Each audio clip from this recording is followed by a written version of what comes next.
Hello friend, ನಮಸ್ಕಾರ. ನಾವು ಮಾತಾಡೋದು ಕನ್ನಡ, ನಾವಿರೋದು ಕರ್ನಾಟಕ ಆದ್ಮೇಲೆ ಕನ್ನಡ ಜೊತೆಗೆ ನಮಸ್ಕಾರ ಅಂತ ಹೇಳ್ತಾ ಏನ್ ವಿಷಯ ಗುರು ಅಂತ ಇದ್ದೀರಾ. ಬನ್ನಿ ಇವತ್ತೊಂದು ಒಳ್ಳೆ ಟಾಪ್ ಸುದ್ದಿಗಳನ್ನ ತಂದಿದ್ದೀರಿ. ಸುಮಾರು ಏನಂದ್ರೆ 300 ವರ್ಷಗಳಿಂದ ನೋಡಿಕೊಂಡಂತ ಔರಂಗಜೇಬ್ ಸಮಾಧಿಯ ನೋಡಿಕೊಂಡಂತ ಕುಟುಂಬಕ್ಕೆ ಸಿಕ್ತಿರೋ ಸಂಬಳವೆಷ್ಟು ಸರ್ಕಾರದಿಂದ, ಮತ್ತೆ ಒಬ್ಬ ಸೈಕಲ್ ಪಾಸ್ ಮಾಡಿದ ಒಬ್ಬ ವ್ಯಕ್ತಿ ಸುಮಾರು ಈಗ $22.5 ಬಿಲಿಯನ್ ಕೋಟಿ ಒಡೆಯ. ಔರಂಗಜೇಬ್ ಸಮಾಧಿಯು ಮಹಾರಾಷ್ಟ್ರದ ಸಾಂಬಾಜಿಂಬ ನಗರದಲ್ಲಿದೆ. ಇದಕ್ಕೋಸ್ಕರ ವಾದ ವಿವಾದಗಳು ಸ್ಟಾರ್ಟ್ ಆಗಿದ್ದವು. ಮತ್ತೆ ಏಕೆಂದ್ರೆ ಅದು ಔರಂಗಜೇಬು ಸಂಭಾಜಿ ಮಹಾರಾಜನನ್ನು ಚಿತ್ರಹಿಂಸೆ ಕೊಟ್ಟು ಕೊಂದಿದ್ದ ಎಂದು ಉಲ್ಲೇಖಿಸಲಾಗಿದೆ.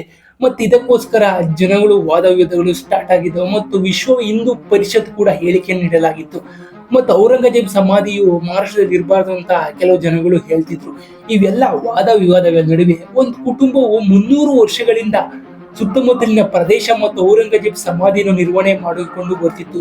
ಇದಕ್ಕೋಸ್ಕರ ಸರ್ಕಾರದಿಂದ 300 ವರ್ಷಗಳಿಂದ ಬಂದಂತ ಕುಟುಂಬಕ್ಕೆ ಯಾವುದಾದರೂ ವೇತನ ಸಿಕ್ಕಿರ್ಬೋದಾ?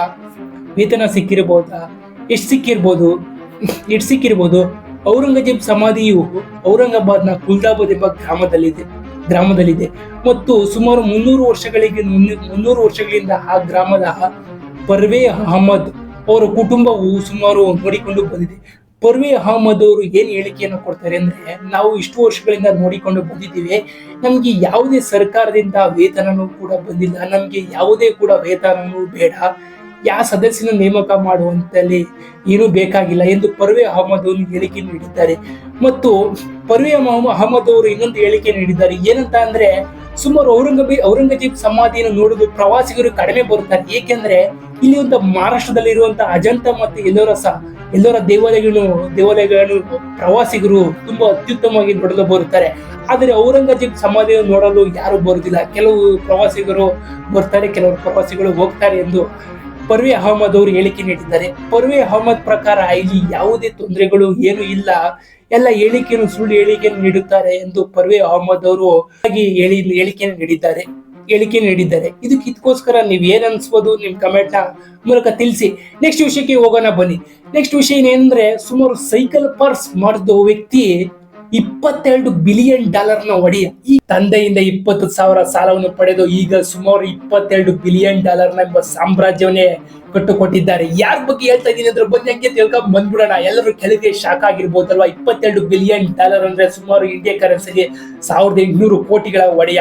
ಬನ್ನಿ ಯಾರ ಬಗ್ಗೆ ಹೇಳ್ತಾ ಇದೀನಿ ಅಂದ್ರೆ, ಗೊತ್ತಿಲ್ಲ ಅಂದ್ರೆ ಬನ್ನಿ ವಿಡಿಯೋನ ನೋಡಿ. ಏನಂತ ಹೇಳ್ತಾ ಇದ್ರೆ, 1957 ಜನಿಸ್ತಾರೆ. ಅಕ್ಟೋಬರ್ 23 ಜನಿಸ್ತಾರೆ. ಪಂಜಾಬ್ನಲ್ಲಿ ಜನಿಸ್ತಾರೆ.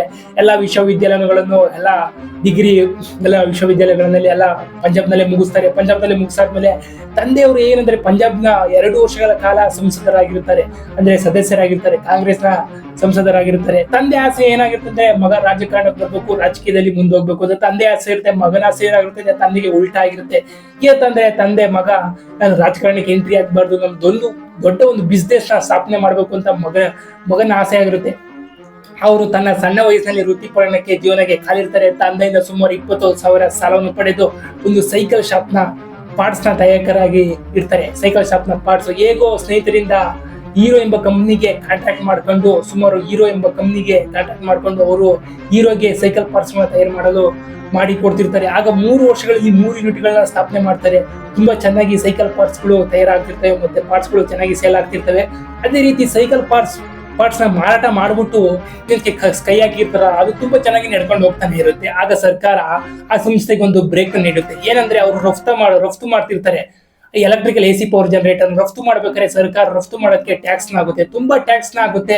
ಆ ಟ್ಯಾಕ್ಸ್ ಆಗ್ತಾಗ ತುಂಬಾ ಅವರಿಗೆ ಲಾಸ್ ಆಗ್ತಾ ಬಂದ್ರು ಎದೆಗುಂದದೆ ಧೈರ್ಯಗುಂದದೆ ಹಂಗೆ ನಡೆಸ್ಕೊಂಡು ಹೋಗ್ತಾನೆ ಇರ್ತಾರೆ AC ಎಲೆಕ್ಟ್ರಿಕಲ್ ಪವರ್ ಜನರೇಟರ್ ನ. ಕೊನೆಗೆ ಏನ್ ನಿರ್ಧಾರ ಮಾಡ್ತಾರೆ ಅಂದ್ರೆ, AC ಎಲೆಕ್ಟ್ರಿಕಲ್ ಪವರ್ ಜನರೇಟರ್ ನ ಮಾರಾಟ ಮಾಡ್ಬಿಡ್ತಾರೆ ಬೇರೆಯವ್ರಿಗೆ. ಮಾರಾಟ ಮಾಡಾದ್ಮೇಲೆ ಆಗ ಸರ್ಕಾರ ಒಂದು ಒಳ್ಳೆ ಒಂದು ಸೂಚನೆ ಕೊಟ್ಟಿರುತ್ತೆ.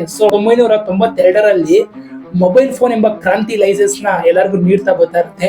ಆ ನೀಡಬೇಕಾದ್ರೆ ಆಗ ಲೈಸೆನ್ಸ್ ನ ಇವರು ತಗೊಂತಾರೆ 1992ರಲ್ಲಿ. ಆ ಲೈಸೆನ್ಸ್ ಹೆಸರು ಏನಂದ್ರೆ ಸೆಲ್ಯುಲರ್ ಸರ್ಕಲ್ ಲೈಸೆನ್ಸ್ ಅಂತ. ಆ ಸೆಲ್ಯುಲರ್ ಸರ್ಕಲ್ ಲೈಸೆನ್ಸ್ ನ ತಗೊಂಡು ಇವರು BCL ಅಂದ್ರೆ ಭಾರತ್ ಸೆಲ್ಯುಲರ್ ಲಿಮಿಟೆಡ್ ಎಂಬ ಕಂಪ್ನಿಯನ್ನ ಸ್ಥಾಪನೆ ಮಾಡ್ತಾರೆ. ಸ್ಥಾಪನೆ ಮಾಡಾದ್ಮೇಲೆ ಸುಮಾರು 2008 ಅಷ್ಟರೊಳಗೆ ಸುಮಾರು ಎಲ್ಲಾ ಗ್ರಾಹಕರು BCL ನ ಸರ್ವಿಸ್ ನ ಎಲ್ಲರೂ ಪಡ್ಕೊಂತಿರ್ತಾರೆ. ಆ ಸರ್ವಿಸ್ ತುಂಬಾ ಚೆನ್ನಾಗಿ ವರ್ಕ್ ಆಗ್ತಿರುತ್ತೆ. ಈ BCL ಅಂದ್ರೆ ಭಾರತ್ ಸೆಲ್ಯುಲರ್ ಲಿಮಿಟೆಡ್ ಅಂದ್ರೆ ಈಗ ಕೇಳಿರ್ಬೋದು. ಈ ಹೆಸರು ಕೇಳಿಲ್ಲ ಅಂದ್ರೆ ಈಗ ಹೇಳ್ತೀನಿ ಕೇಳಿ. ಈಗ ಎಲ್ಲಾ ಕಡೆ ತುಂಬಾ ವೈರಲ್ ಆಗಿದೆ ಹೆಸರು ಅಂದ್ರೆ BCL ಅಂದ್ರೆ ಭಾರತ್ ಏರ್ಟೆಲ್ ಲಿಮಿಟೆಡ್. ಈ ಏರ್ಟೆಲ್ ಹೆಸರನ್ನು ಎಲ್ಲರೂ ಕೇಳ್ತಿದ್ದಂಗೆ ಇದೇನಪ್ಪ BCL ಅಂತ ಹೇಳ್ತಾ ಇದ್ದೆ. BCL ಅಂದ್ರೆ ಹಿಂದೆ ಇಟ್ಟಂತ ಹೆಸರು ಭಾರತ್ ಸೆಲ್ಯುಲರ್ ಲಿಮಿಟೆಡ್. ಈಗ ಕನ್ವರ್ಟ್ ಆಗಿದ್ರೆ ಭಾರತ್ ಏರ್ಟೆಲ್ ಲಿಮಿಟೆಡ್. ಏರ್ಟೆಲ್ ನ ಸ್ಥಾಪಕ ಯಾರು ಅಂದ್ರೆ ಸುನಿಲ್ ಮಿತ್ತಲ್ ಅವರು. ಈ ಸುನಿಲ್ ಮಿತ್ತಲ್ ಅವರು ಆಗ ತಂದೆಯಿಂದ 20,000 ಸಾಲವನ್ನು ಪಡೆದು ಮೊದಲು ಹೀರೋ ಕಂಪ್ನಿ ಪಾರ್ಟ್ಸ್ ಎಂಬ ತಯಾರು ಮಾಡಕ್ಕೆ ಇಟ್ಟು 3 ಯೂನಿಟ್ನ ಆದ್ಮೇಲೆ ಅದನ್ನ ಮಾರಿ ತಿರ್ಗಾ AC ಪವರ್ ಎಲೆಕ್ಟ್ರಿಕಲ್ ಜನರೇಟರ್ ನ ಸ್ಥಾಪನೆ ಮಾಡಿ ಅದನ್ನು ತಿರ್ಗಾ ಮಾರಾಟ ಮಾಡಾದ್ಮೇಲೆ BCL ಎಂಬ ನೆಟ್ವರ್ಕ್ ಅನ್ನ ಸ್ಥಾಪನೆ ಕೊಟ್ಟು ಏರ್ಟೆಲ್ ಎಂಬ ಸ್ಥಾಪನೆಯನ್ನು ಮಾಡಿ ಇವತ್ತ ಜಗತ್ತಿನಾದಂತ ಏರ್ಟೆಲ್ ಎಂಬ ಒಂದು ಹೆಸರಿನಲ್ಲಿ ಇಡೀ ಜಗತ್ತಿನಾದಂತ fastest 5G network 4G network ಎಲ್ಲಾ ಕಡೆ ಸಿಗುವಂತ ಏರ್ಟೆಲ್ ಎಂಬ ಹೆಸರಿಗೆ ತಮ್ಮ ಕ್ರಾಂತಿಯನ್ನು ಮಾಡಿದ್ದಾರೆ. ನಾನು ಇಷ್ಟವರೆಗೂ ಹೇಳಿದ್ದ ಹೆಸರು ಯಾರು ಅಂದ್ರೆ ಸುನಿಲ್ ಮಿತ್ತಲ್ ಅವರ ಕತೆ. ಹೇಗಿತ್ತು ಈಗ ಸುನಿಲ್ ಮಿತ್ತಲ್ ಅವರ ಕತೆ ಏನಂದ್ರೆ ಸುಮಾರು 17 ದೇಶಗಳಲ್ಲಿ ಏರ್ಟೆಲ್ ಎಂಬ ನೆಟ್ವರ್ಕ್ ಅನ್ನ ಯೂಸ್ ಮಾಡ್ತಾರೆ. ಸುಮಾರು 60 ಕೋಟಿಗಿಂತ ಅಧಿಕ ಜನರು ಏರ್ಟೆಲ್ ನ ಯೂಸ್ ಮಾಡ್ತಾರೆ. ಪ್ರತಿ ಹಳ್ಳಿ ಸಿಟಿ ಸ್ಮಾರ್ಟ್ ಫೋನ್ ಮಾಮೂಲಿ ಸಣ್ಣ ಫೋನ್ ಇಂದಲೂ ಹಿಡಿದು ಏರ್ಟೆಲ್ 1G 2G 3G ಎಂತ ಫೋನ್ಗೆ ಹಾಕಿರೋ ಏರ್ಟೆಲ್ ಸಿಮ್ ವರ್ಕ್ ಆಗ್ತಿದೆ. ಈಗ 5G ಎಂಬ ತಂದಿದ್ದಾರೆ. 5G ಸಿಮ್ ಕೂಡ ಬಂದಿದೆ. 5G ಸಿಮ್ ಕೂಡ ಬಂದಿದೆ. ಮತ್ತು ಈಗ ಅದನ್ನ ರೀಸೈಕಲ್ ಕೂಡ ಮಾಡಬಹುದಂತೆ ಸಿಮ್ನ. ಆ ರೀತಿಯನ್ನು ಕೊಟ್ಟು ಏರ್ಟೆಲ್ ನ ಎಲ್ಲಾ ಕಡೆ ಗ್ರಾಹಕರನ್ನ ಪಡೆದುಕೊಂಡಿದ್ರೆ ಈಗ ಸುಮಾರು ಇವರ ನೆಟ್ವರ್ಕ್ ಎಷ್ಟಿರು ಬಂದ್ರೆ ಸುಮಾರು 22.5 ಕೋಟಿ ಬಿಲಿಯನ್ ಡಾಲರ್ನ ಒಡೆಯರಾಗಿದ್ದಾರೆ. ಅಂದ್ರೆ ಇಂಡಿಯಾದಲ್ಲಿ ಕನ್ವರ್ಟ್ ಮಾಡಿದ್ರೆ ಸುಮಾರು 1800 ಕೋಟಿ ನೆಟ್ವರ್ಕ್ ಅನ್ನ ಹೊಂದಿದ್ದಾರೆ. ಸುಮಾರು 25% ಭಾರತದಲ್ಲಿ ಇವರ ಕೊಡುಗೆಯಾಗಿದೆ. ಸುನಿಲ್ ಮಿತ್ತಲ್ ಅವರ ಕೊಡುಗೆಯಾಗಿದೆ.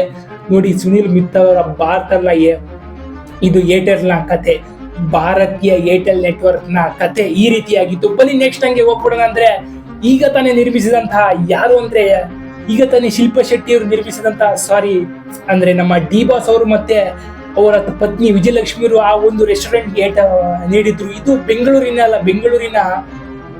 ಬೆಂಗಳೂರಿನ ಬ್ಯಾಸ್ಟನ್ ಗಾರ್ಡನ್ ಸಿಟಿ ಎಂಬ ರೆಸ್ಟೋರೆಂಟ್ ನಲ್ಲಿ ಓಪನ್ ಆಗಿದೆ. ಇಲ್ಲಿ ಸುಮಾರು ಒಂದು ಪ್ಲೇಟ್ ಎಷ್ಟಿರ್ಬೋದು ಅಂತ ನೀವು ಕೇಳಿದ್ರೆ ಶಾಕ್ ಆಗ್ಬೋದು. ಇದಂತೂ ಸುಮಾರು ಈ ಒಂದು ರೆಸ್ಟೋರೆಂಟ್ ಸುಮಾರು 60 ವರ್ಷಗಳ ಹಿಂದೆಯಂತೆ ಹೇಗಿತ್ತು ಆ ರೀತಿ ಒಂದು ಸ್ವರ್ಗ ಲೋಕದಂತೆ ಇದೆ ಅಂತೆ. ಸ್ವರ್ಗ ನಾವು ಯಾರನ್ನು ಹೋದ್ರೆ ಒಮ್ಮೆ ಒಂದ್ಸರಿ ಭೇಟಿ ನೀಡಿ 60 ವರ್ಷಗಳ ಹಿಂದೆ ಒಂದು ವಿದೇಶಕ್ಕೆ ಹೋಗಿದ್ದೀವಿ ಏನೋ ಅಂತ ಸುಮಾರು ಆ ರೀತಿ ಒಂದು ಸಖದಾಗಿ ಈ ಒಂದು ರೆಸ್ಟೋರೆಂಟ್ ಮಾಡಿದ್ದಾರೆ ಅಂತ. ಇದಕ್ಕೆ ಸುಮಾರು 50% ಅಷ್ಟು 50% ಶಿಲ್ಪಾ ಶೆಟ್ಟಿ ಅವರು ತುಂಬಾ ಕೊಡುಗೆ ನೀಡಿದ್ದಾರಂತೆ.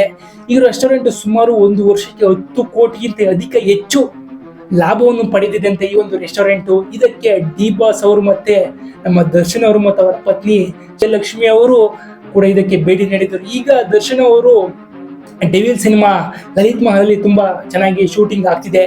ಮತ್ತೆ ಇದು ಸುಮಾರು ಒಂದು ಪ್ಲೇಟ್ಗೆ ಎಷ್ಟಿರ್ಬೋದು ಅಂದ್ರೆ ಸುಮಾರು 2,000ಕ್ಕಿಂತ ಅಧಿಕ ಹೆಚ್ಚು ಅಂದ್ರೆ 2,000 ರೂಪಾಯಿನ ಇದಕ್ಕೆ ಅಧಿಕ ಇನ್ನೂ ಜಾಸ್ತಿನೇ ಪೇನ ಮಾಡ್ಬೇಕಂತೆ. ಸುಮಾರು ಒಂದು ಪ್ಲೇಟ್ಗೆ ನೋಡಿ ಕೇಳ್ಬೋದು. ಒಂದು ಸಿಹಿ ಫುಡ್ಗಳ ಒಂದು ಸಮುದ್ರದ ಫುಡ್ಗಳಿಗೋಸ್ಕರ ಸಖತ್ತಾಗಿ ಮಾಡಿದ್ರಂತೆ. ಏನಾದ್ರೂ ನೀವೇನೋ ಬೆಂಗಳೂರಿನಿದೆ ಇದೊಂದು ಬೆಸ್ಟನ್ ಗಾರ್ಡನ್ ಸಿಟಿಗೆ ಒಂದ್ಸರಿ ವಿಸಿಟ್ ಮಾಡಿ ಹೇಗಿತ್ತು ಅಂತ ಕಮೆಂಟ್ ಮಾಡಿ ತಿಳಿಸಿ ಅಂತ ಹೇಳ್ತಾ ನೆಕ್ಸ್ಟ್ ವಿಡಿಯೋಲಿ ಸಿಗೋಣ. ನಾವು ಯಾಕೆಂದ್ರೆ ನೆಕ್ಸ್ಟ್ ವಿಡಿಯೋಲಿ ಸಿಗ್ತೀವಿ ಅಂದ್ರೆ ನಾವು ಮಾತಾಡೋದು ಕನ್ನಡ, ಇರೋದು ಕರ್ನಾಟಕ ಅಂದ್ಮೇಲೆ ಕನ್ನಡ ಜನತೆಗೆ ನಮಸ್ಕಾರ ಅಂತ ಹೇಳ್ತಾ ಮತ್ತೆ ನೆಕ್ಸ್ಟ್ ವಿಡಿಯೋಲಿ ಸಿಗೋಣ. ಅಲ್ಲಿವರೆಗೂ ಟೇಕ್ ಕೇರ್, ಗುಡ್ ಬೈ. ಹಾಗೆ ನಮ್ಮ ಚಾನಲ್ ಸಬ್ಸ್ಕ್ರೈಬ್ ಮಾಡ್ಕೊಂಡು ಸಪೋರ್ಟ್ ಮಾಡಿ. ನಮಸ್ಕಾರ ಬಾಸ್, ನಮಸ್ಕಾರ.